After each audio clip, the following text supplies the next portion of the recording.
জোহার জয়গ্রাম। আজকে গতকাল আমাদের পুরুলিয়ার এসপি যে প্রেস কনফারেন্সের মাধ্যমে যে কথাগুলো বলেছে তার প্রতিবাদে আমি কিছু বলছি আপনাদের সামনে। আমি আদিবাসী কর্মী সমাজের সমস্ত কর্মী ভাইদের নেতৃত্বদের বলছি, এছাড়া সাধারণ আম পাবলিকের কাছে বলছি। উনি যে বলেছেন আনকনস্টিটিউশনাল। একটা কথা হচ্ছে কুর্মী জাতি তার জাতিসত্তার জন্য আজ দীর্ঘ কয়েক বছর যাবৎ, কয়েক দশক যাবৎ আমরা লড়াই করছি। আমরা এই ডিএম এই এসপি বারবার ডেপুটেশন দিয়েছি, এই সরকারের অর্থাৎ ওয়েস্ট বেঙ্গল গভর্নমেন্টকে বারবার ডেপুটেশন দিয়েছি। ডেপুটেশন দেওয়ার পরেও এরা হ্যাঙ্গিং করে রেখেছে কি জন্য? আমাদের গত নির্বাচনে উনি বারবার বলেছেন, তার যে ম্যানিফেস্টো তাতেও বলেছেন যে আমি কর্মীদের বিষয়টা দেখছি। উনি যখন দেখলেন না, তখন আমরা 5-6 ফেব্রুয়ারি এই বিষয়টাকে আমরা নিয়ে এসেছি মানুষের সামনে যে রেল টেকা করবো, তাহলে বুঝবেন। তো রেল টেকা হচ্ছে আমরা করছি, এটা আনকনস্টিটিউশনাল কি করে হয়, কি করে হয় সেটা বলুন। আজকে আমরা বলতাম ঠিক আছে, যদি কনস্টিটিউশনাল করতে তাহলে বলুন আমাদের ভাষা, ধর্ম, সংস্কৃতি, এটা এই জাতিসত্তার দাবিটা আনকনস্টিটিউশনাল। কনস্টিটিউশনাল একটা জাতি তার ভাষা রক্ষা করবে, একটা জাতি তার ধর্মকে রক্ষা করবে, একটা জাতি তার পরিচয় জন্য লড়াই করবে। এটা কি আনকনস্টিটিউশনাল হয়? যদি এটা আনকনস্টিটিউশনাল হয় তো আপনি বলুন, আপনি কেন বলেন না এই কথাটা বারবার? আর আমরা যেহেতু আন্দোলন করেছি, আপনি আন্দোলনটাকে অ্যাভয়েড করছেন কেন? আপনাদের কাছে এত আন্দোলন করেছি, আপনারা কি বলেছেন বলুন, কি বলেছেন বলুন। গতবারে রেল টেকায় আপনারা আমাদেরকে ভার্চুয়াল মিটিং করে আমাদেরকে আপনাদের খরচা নিয়ে গেলেন আমাদের কলকাতা। কি করলো? 1.5 মাসের মধ্যে বলেছিল আপনাদের সব ব্যবস্থা করা হচ্ছে। কেন করা হয় না? কেন করা হয় না? আজকে কি এমার্জেন্সি ঘোষণা করা হয়েছে? কোথাও জাতি দাঙ্গা তৈরি হয়েছে? আজকে কি জাতি দাঙ্গা তৈরি হয়েছে? গায়ে গায়ে রুট মার্চ করা হচ্ছে কিসের জন্য? কিসের জন্য করা হচ্ছে? জাতীয় আমার শুধু সন্ত্রাস দেখাবার জন্য, শুধু পুলিশ আতঙ্ক তৈরি করছেন আপনারা। প্রত্যেকটা লোককে বলছেন কোন দোকানে বসে কোন নেতাটা তাকে বলা হয়েছে পর্যন্ত। এটা কোন ধরনের কনস্টিটিউশনাল? আমাদেরকে এক্সপ্রেশন করার অধিকার নেই তো? আমাদের মুভমেন্ট করার অধিকার নেই? এটা হচ্ছে পরিষ্কার কথা, আমাদের স্বাধীনতা আছে আন্দোলন করার। আপনি যদি বলেন যে অন্য জাতির যাতে কোনো অসুবিধা না হয়, একটা তাহলে সমস্ত জাতি একটা জাতিকে পায়ে মারতে পারে? আজকে 1931 সালে কুর্মীরা ছিল প্রিমিটিভ ট্রাইব, এবং 1950 সালে সেই জাতিগুলোকে ট্রাইব আমরা বাদ পড়িয়েছি। আপনারা এই বিষয়টা কেন তুলে ধরেননি? কেন এখানে ডিএম, কেন এখানে মানে আমাদের 4টা ডিএম কেন তুলে ধরেনি? আমাদের এসপিরা কেন বলেন এই বিষয়ে? আপনারা ল অ্যান্ড অর্ডার সামলাচ্ছেন। ল অ্যান্ড অর্ডারটা হইল কি করে? আমি 2 মাস আগে তো আমি চিঠি দিয়েছি, 2 মাস আগে চিঠি দিয়েছি, বিষয়টা নিয়ে আপনারা বুঝতে পারেন না। 2-3 দিন আপনারা ঘরে ঘরে চিঠি পাঠাচ্ছেন, ও কোর্টের অর্ডার দেখাচ্ছেন, কোর্টের মাইকিং করে বলছেন এগুলো কি এমার্জেন্সি, এগুলো কি? আপনারা কি ভাবছেন কি যে আমরা বোধহয় মানে মাওবাদী লোক, আমরা কি এক্সট্রিমিস্ট?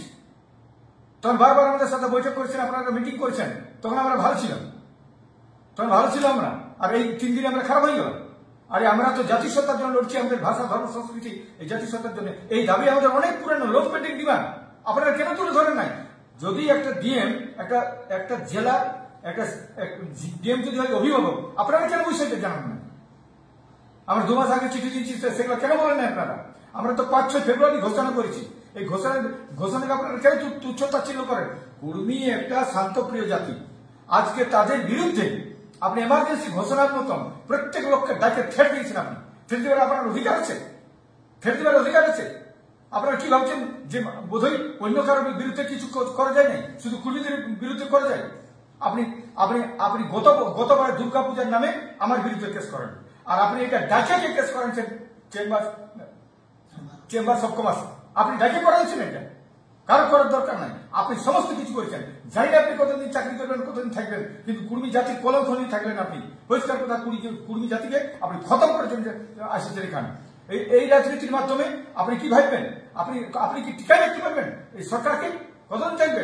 35 বছরের রাজত্ব গেছে, আমরা দেখেছি সেখানে। তারা বলেছে চন্দ্র সূর্য ডুববে নাই, ব্রিটিশে বলেছে চন্দ্র সূর্য ডুবে নাই, তারাও চলে গেছে। আপনি কি ভাবছেন কি?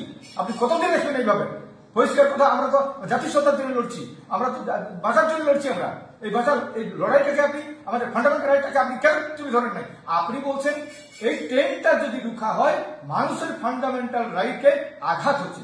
আপনি কেন বলছেন না যে তাদের একটা জাতি কেন চিরতরে মার খাইতে থাকবে? এটা একবার বলেছেন আপনি। একবার বলেছেন আমাদের দাবিটা ন্যায় তো, কেন উচ্চারণ করেন মুখ থেকে? আপনার মুখে উচ্চারণ হল না কেন যে কর্মীদের দাবিটা একদম ন্যায্য? তো আমাদের দাবি, জাতিসত্তার দাবিটা আমাদের ন্যায্য, এই দাবিটা আপনি একবারও এক মুখে উচ্চারণ করলেন না। আপনি শুধু বলে গেলেন বেরাবে নাই, বেরালে গোলমাল হবে, এই করবে নাই, এটা আনকনস্টিটিউশনাল। আর আমাদের ডিমান্ডটাকে আনকনস্টিটিউশনাল সেটা আপনি বলুন, একবার বলেছেন। তা আপনি পরিষ্কার কথা বলছি, এই যে আমাদের সমস্ত জনগণকে বলছি, সমস্ত নেতৃত্ব বলছি, কোনো ভয়ে ভীত হবার নাই, কোনো ভয়ে ভীত হওয়ার নাই। মানুষ পৃথিবীতে মরতে এসেছে, বাঁচতেই আসে নাই। মানুষ সবাই মরে যাবে, কিন্তু মনে করুন এই জাতিসত্তার জন্য লড়াই একটা ইমপ্রেশন, একটা রেখাপাত থাকবে যে আমরা যে লড়াইটা শুরু করেছি। পরিষ্কার কথা, এই লড়াই যদি আজকে আনকনসাস আমরা বলেই তো এই লড়াইটা আমাদেরকে করতে হচ্ছে। আর যারা আজকে কনসাস, যারা সচেতন ব্যক্তি, তারা আমাদের জন্য কি দিয়েছেন? আপনারা আমাদের জন্য কি দিয়েছেন? আমাদের কর্মীরা পড়ছে যেন চলেন, এই জেনারেশন পড়ছে। আপনারা তার আগে কি করেছেন? এই দাবিটা তো আমাদের 1931 সালে প্রিমিটিভ চার্জ, 1950 সালে আমাদের লিস্ট বনেছে, আমরা বাদ পড়ে গেছি। আপনারা কি করছেন বলুন? আজকে ভারতবর্ষে যদি জঙ্গলের হাতির জন্য, রক্ষার জন্য, আজকে জঙ্গলে বাঘের জন্য পশু নিবারণ আইন যদি হতে পারে, তাহলে কর্মীদেরকে রক্ষা করার জন্য কোনো আইন তৈরি হতে পারে নাই? কেন করেন আপনারা? এটা দোষী কে, দায়ী কে? সম্পূর্ণ you are responsible for that. আপনারা এই বিষয়টাকে তুলে ধরেন আমাদের কাছে। আমরা সরকারের কাছে বলেছি, বারবার বলেছি, এর আগেও রেল টেকা করেছি। আর আপনারা বলছেন ভায়োলেশনে যাবেন নাই, রেল টেকা অমুক তুসুক, আমরা জানি নাই, আমরা তো জানিছি। আর আপনি এইবারের যে কোর্টের বিষয়টা আপনি, আমরা আন্ডারটেকিং যেটা, সেটা আপনারা কেন পড়েন নাই? সেটা আপনারা কেন অ্যাভয়েড করে গেছেন? এখানে পরিষ্কার 6 নম্বরে পরিষ্কার লেখা আছে, আমরা যেটা আমরা কি বলি, the Samaj has already undertaken that they will not breach law and order. আমরা বলেছি, এটা আপনি কেন তুলে ধরেন নাই? আমরা বলেছি যদি কোনো এমার্জেন্সি থাকে সেই লোকটাকে দরকার হলে আমরা ট্রিটমেন্ট করার জন্য ব্যবস্থা করি, তার জন্য অ্যাম্বুলেন্স যাবো। কিন্তু আপনারা কেন বলেন নাই এই কথাগুলো? এটা তো আপনি আমাদের চিঠি দিয়েছিলেন, এসপি চিঠি দিয়েছেন, তার ভিত্তিতে আমাদের ওখানে বলা হয়েছে, সেটা আপনি কেন তুলে ধরেন নাই? এখানে আপনি এটাকে অ্যাভয়েড করছেন, আপনি নিজের মতন করে করছেন। পরিষ্কার কথা, সরকার বাঁচাবাদ হাতাল নির্বাচন আর প্রমোশন নির্বাচন আপনি করছেন, এগুলো পরিষ্কার কথা। এখানে পরিষ্কার লেখা আছে, it's self the duty of the সমাজ to act in accordance with the undertaking given in the communication dated 12/9/2025 এটা আপনি কেন তুলে ধরেন নাই?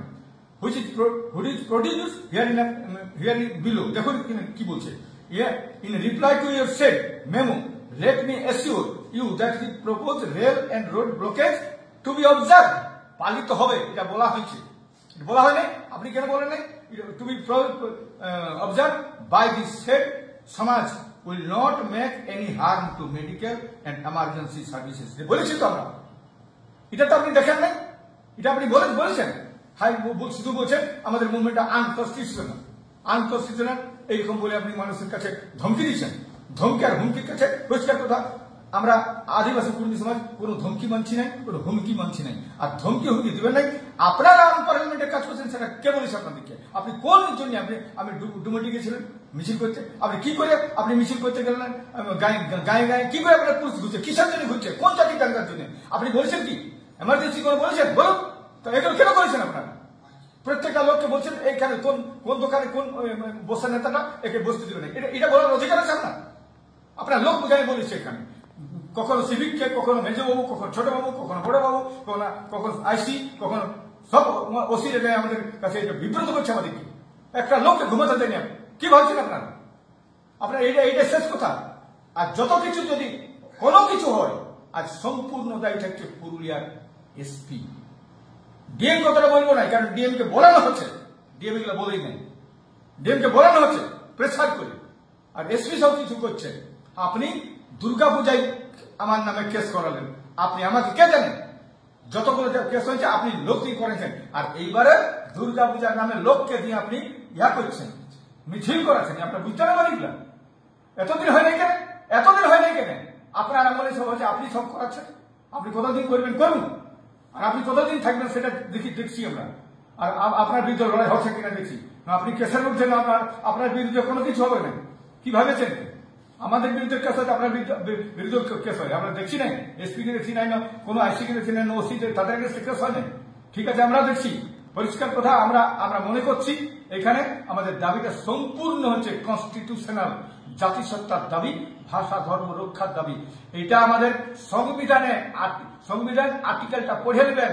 আর্টিকেল ভারতবর্ষের সংবিধানের আর্টিকেল 29 কি বলেছে, আমাদের ফান্ডামেন্টাল রাইটস 19 কি বলেছে, 25 কি বলেছে, আপনি পড়ে নেবেন ভালো করে। এগুলো পড়েন না আপনি? যদি একটা কনস্টিটিউশনাল দাবিকে আমি মানুষের সামনে নিয়ে আসি, রোড ব্লকেট করবেন নাই। আচ্ছা বলুন দেখি, গরমের ছুটিটা কেন এতদিন দিলেন না? আমাদের কেন করতে হলে রাস্তাঘাট কেন আমাদের কেস দিলেন আপনারা? কেস দেওয়ার পরে আন্দোলন করলি, তারপরে গরমের ছুটি দিলেন।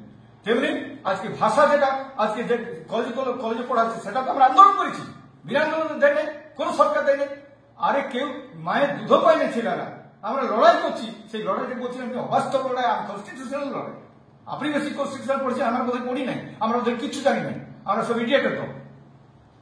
আপনি মনে করেন আমাদেরকে ইডিয়েট ভাবেই আপনি এটা করতে পারছেন। আর পুরুলিয়ার লোক শান্তপ্রিয় এবং কুর্মীরা আরো শান্তপ্রিয় বলে আপনি এটা করছেন। এটা করছেন।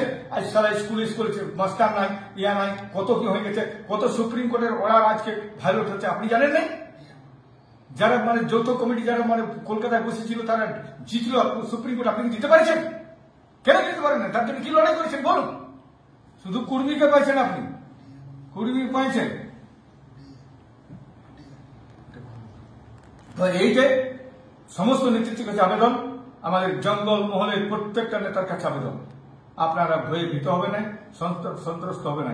এরা গুলি চালাবে, কোন অর্ডারটা দিয়েছে রাখে, মানে এসপি কে যে এইটা করতে হবে, এসপি রাখে, মানে জঙ্গল মহলের এসপি রাখে কি অর্ডার দিয়েছে সে অর্ডারটা দেখা দিকে এইটা করতে বলেছে। আপনি হাইকোর্ট কোন অর্ডারটা দিয়েছে সেটা দেখান। আন্তঃস্থিত বলেছে আপনাকে কি করতে বলেছে বলুন, সেই অর্ডারটা দেখান আমাকে, যে আমাদেরকে এইটা বলেছে। কোনটা রক্ষা করতে বলেছে বলুন? কত লোককে রোড মার্চ করতে বলেছে, কত লোককে এটা বলেছে, এটা বলেছে, সেটা কোথায় করতে বলেছে সেটা আপনি দেখান দেখি। আপনি ভাবছেন বলে আমাদেরকে বলার কেউ নাই। আর আমাদের এখানে পরিষ্কার কথা, কর্মী নেতাদের কাছে আমি অত্যন্ত আমি এই জন্যই বলছি যে কর্মী নেতারা চুপচাপ আছে, একদম সাপের মতন, থুতুর সাপের মতন। আপনারা কি করছেন? আপনারা টিএমসি করে, আপনারা বিজেপি করে, আপনারা কংগ্রেস করে, আপনারা সিপিএম করে, আপনার কর্মী নেতারা কি করছেন ঘরে বসে? আপনারা কি এগুলো বলতে পারেন না যে জাতিসত্তার উপর এরকম ভাবে বেইমানি করছেন আপনারা? প্রশাসনিক ভাবে ওদের উপর যারা লড়ছে তাদেরকেও সাপোর্ট করার ক্ষমতা নেই আপনারা, বৈধ ক্ষমতা নেই আপনাদের। এখানে তারা সব বসে আছে দেখছি। এই সাথে সাথে আমি বলছি ঝাড়খণ্ডে এবার ব্যাপক মানে মানুষের মধ্যে উদ্গীরণ চলে এসেছে, এক্সপ্রেশন চলে এসেছে। এরা লড়াই করার জন্য পরিষ্কার কথা, আমাদের তেমনই লড়াই হবে আমাদের উড়িষ্যাতে, লড়াই হবে ঝাড়খণ্ডে। প্রত্যেক জায়গায় আমাদের বন্ধ হবে। পুলিশ যত কিছু করুক, যা কিছু করুক, একটা পরিষ্কার জাতিসত্তার দাবিকে, আমাদের মনের দাবিকে, অন্তরতার দাবিকে কেউ বন্ধ করতে পারবে না। আমরা লড়াই করছি, করব। জোহার সমস্ত কর্মী জাতির কাছে আবেদন, আপনারা ভয়ভীত হবেন নাই, কোন সন্ত্রস্ত মনে করবেন নাই, আপনারা নেমে যান। যে কাজ যেখানে যেমন বলা হয়েছে আপনারা অবশ্যই করবেন। পুলিশের যে কাগজ আছে ওরা বলবেন, আপনারা করবেন। জোহার।